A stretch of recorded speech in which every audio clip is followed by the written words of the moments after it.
Hello from Australia, my name is Olga and I'm completely blind. And today we're going to look at something different, that is how you can do sewing without any eyesight.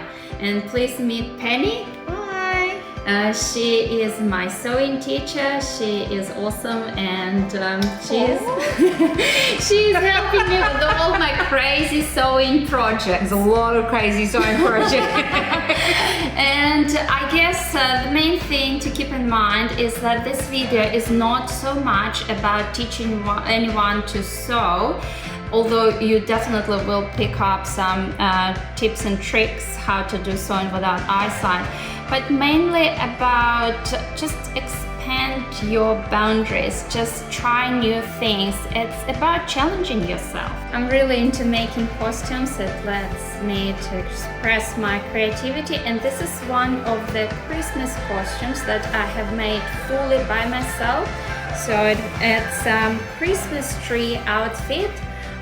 Every year I host kids Christmas party at my place, and we have Santa Claus coming, and I will be Christmas tree hostess at the party. And so it has petticoat, it has green, red and gold skirt and sort of tube top with a nice scarf. I will show you in a minute basically what techniques I used as a blind person to make it all by myself.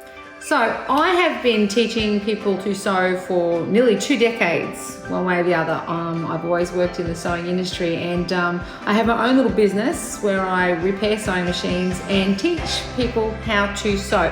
And I got a phone call one day from Olga asking me if I would be interested to come to her home and help her learn to do buttonholes on her sewing machine. And during that conversation, she told me that she was blind.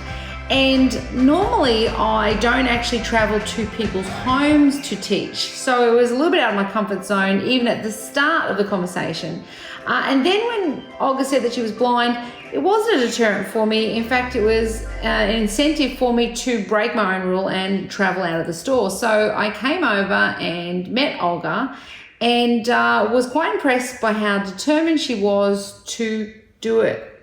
So we sat down together and we looked at the machine that she'd gotten herself, and we looked at what she had already made with it and what she needed to do on that particular class.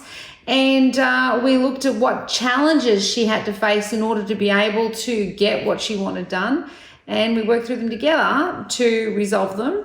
And that then gave her the ability to continue to work when I'm not here and continue to sew some pretty impressive things. And I think she's going to cover some of that with us today. The way I started is actually very funny. I started sewing by accident. I just, for some reason, had to go to a sewing shop, craft shop, and the friend I went with described me some really cool kids fabric with monsters, and I thought, oh my goodness, I have to start making costumes for my son.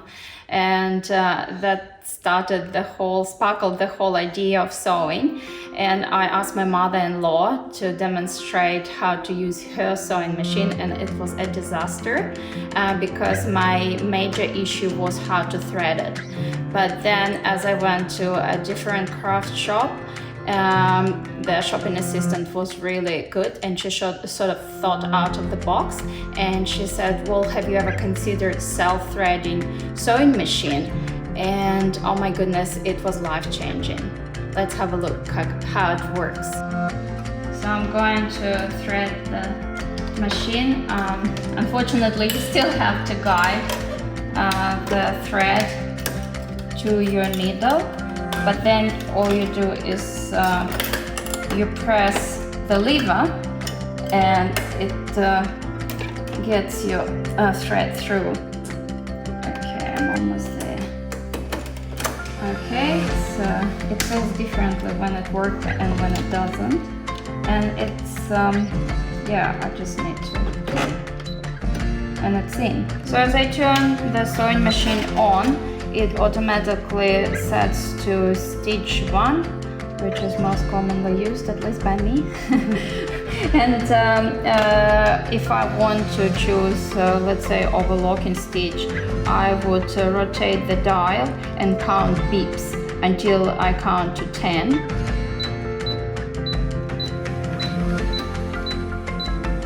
So it would be overlock, and if I just want to get back to one, I would simply turn it off and turn it on again.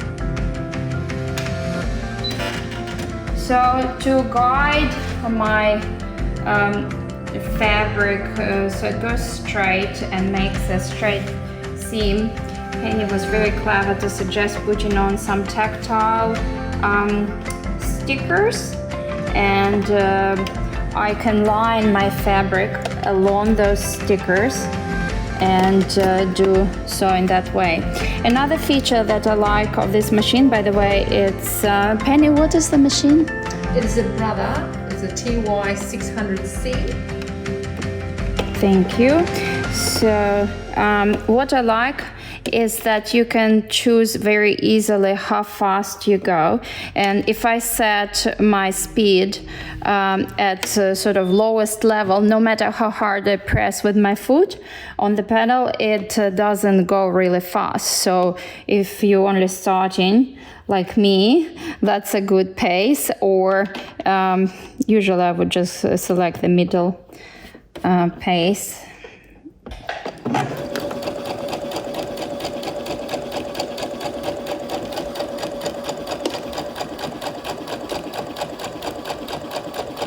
So apart from the sewing machine, I would like to show some other tricks that I use that help me. So this is thread organizer. So basically the first time when I organized my threads, I did need help of someone sighted, but now, because I remember what order I put different colors in, I don't need help. So for instance, this one is red, the spool and the bobbin are next to each other, and this one I remember is navy, and this one is black, and so on. Another very useful gadget is talking measuring tape. In 5 seconds. 0. So I set it to 0, and as I start pulling out the tape, it's going to 34.8 centimeters. Yeah, it announces the length. You know, like if I'm measuring my skirt or whatever, I use this, and it helps a lot for me to measure my fabric. The thing that I find about when I teach people to sew, and I teach lots and lots and lots of different people with lots of skill levels, is everybody is nervous about getting the technique right. So, you know, that's something that Olga, of course, also faces when you sew is, you know, is that right? Does the shoulder line up with the other shoulder? And what I found when teaching Olga that was the thing that I had to adapt to was finding a way to describe that and getting comfortable grabbing your hands and putting your hands on the work. That's something as a teacher, you don't touch the other tutor. So we had to spend a little bit of time, I think, talking honestly with each other and working out, you know, what I could comfortably do, what you were comfortable with. And I think once we got that sorted out and that communication between us meant that teaching you those other confidences and other skills meant that you could just go forward and adapt very quickly. Absolutely. To make, I wouldn't sew half the stuff that you make. Well, I would like to stress one point, that it's okay to get help with your projects, no matter what projects they are. You know, today we're talking about sewing, but some people feel challenged about cooking, for instance, without eyesight, especially if they lose their vision later in life. So I just want to encourage you, no matter what your challenge is, to give it a go, to persist despite, you know, difficulties you may face, and also don't be shy to get help. It's still okay. It's still your project. You know, just because someone helps, it's not taking away, you know, you're still doing all right. It's still your life. It's still your project. It's all glory is still yours. Yeah, just feel comfortable about exploring things. And that's it for today. I'll see you later.